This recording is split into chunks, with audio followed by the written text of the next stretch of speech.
সম্মানিত হাজী সাহেবান, যারা শুনবে, যারা শুনছে, বিনয়ের সাথে আওয়াজ করব, যতদিন আমরা মক্কায়ে মুআজ্জামা মদিনায়ে মুনাওয়ারা করতে থাকবো, আমরা মোবাইল ব্যবহার করব না।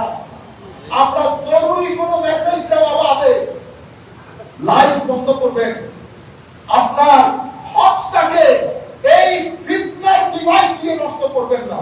আমি বিনয়ের সাথে, আমি জানি অসংখ্য মানুষ আপনারা শুনবেন, আপনারা এই ডিভাইসটাকে খতম করবেন। পুরো হজের মৌসুমে আমার আল্লাহর সঙ্গকে ফিল করবেন, এনজয় করবেন।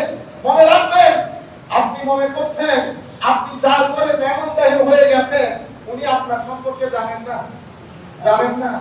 সুতরাং ইহতিরাম, সম্মান, কথা কম বলা, বললে আস্তে আস্তে বলা, বেশি হাসি তামাশা না করা, খাওয়া দাওয়ার জন্য ফিতনা ফাসাদ করে চিন্তানি না দেওয়া। আমার আল্লাহ বলছে হজ করবা, হজ করলে ফালা রাফাস ওয়ালা ফুসুক ওয়ালা জিদাল, অশ্লীল কাজ, মন্দ কাজ, গালাগালি, মারামারি, এই সমস্ত গর্হিত কাজ থেকে নিজেকে দূরে রাখা যদি হজ করতে চাও। আমিও হাজী সাহেবানদের বলবো, নিজেকে তৈরি করেন। মক্কা শরীফের চতুর্পাশে যখন ঘুরবেন, তার আগে তো ইহরাম করবো, ঠিক না? সাদা কাপড় যখন জড়াবে, তখন আল্লাহর দরবারে বিনয়ের সাথে তওবা করেন, আল্লাহ কাপড় যখন খুলে ফেললাম, মাওলা তুমি নারাজ হও এমন প্রত্যেক কাজ থেকে আমাকে দূরে রাখার তৌফিক দান করো। আমিন। আমি যেন সেই সমস্ত কাজে আর ফেরত না যাই। আপনি যখন ইহরাম করবেন, তো জাহিরি ভাবে ইহরাম হবে, বাতিনি ভাবে ইহরাম হবে। একটা জাহিরি ইহরাম আর একটা বাতিনি ইহরাম। এরপরে আল্লাহর দরবারে তওবা করেন। এরপরে আমরা যখন দোয়া করব, আমার ভাইরা, ওয়াজের মধ্যে আরবি দোয়া করতে করতে করতে করতে দিবস কাটে যাবে। আমরা বলি সমানে সবাই করতে থাকে, দোয়া করবেন, দোয়াতে সওয়াব আছে, কোনো সন্দেহ নাই। কিন্তু আপনি সাত তরফ কখন করে ফেলছেন বুঝতে তো পারেন নাই। আপনি যখন ওই জায়গায় দাঁড়াবেন, আপনি আল্লাহর দরবারে শুকরিয়া আদায় করেন। আল্লাহর দরবারে শুকরিয়ার কোনো শেষ নাই।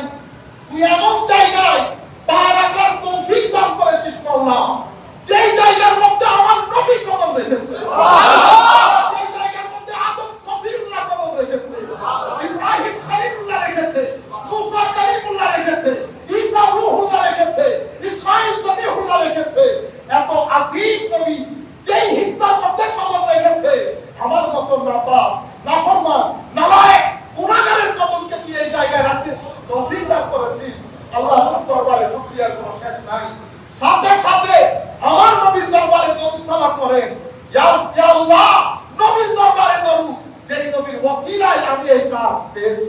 সুবহানাল্লাহ। ফিল করেন, এনজয় করেন, ওই আগের সময়ের মধ্যে হারিয়ে যান। মনে করবেন আপনি আগে আমার নবী সাহাবায়ে কেরামকে নিয়ে তাওয়াফ করছেন, হযরত আদম তাওয়াফ করছে, ইব্রাহিম তাওয়াফ করছে। যখন আপনি ওই তাওয়াফে, ওই ঋতু, ওই মৌসুম, ওই সময়ের মধ্যে হারিয়ে যাবেন, দেখবেন সাত তাওয়াফের মজা কেমন লাগে। সুবহানাল্লাহ।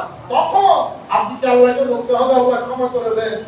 ও যে আল্লাহ রহমতের সাথে মহব্বত করে আপনাকে কাবার মধ্যে নিয়ে এসেছে, আপনি আমার ঘরের মেহমান, আপনি চাইলেও খাওয়া দেব, না চাইলেও।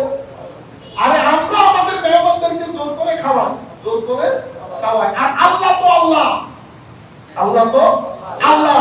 আমার আল্লাহ তো সেই সত্তা যিনি এক ইব্রাহিম ও বালখিন হজের কারণে পুরা সকলের হজ কবুল করেছেন। সুবহানাল্লাহ।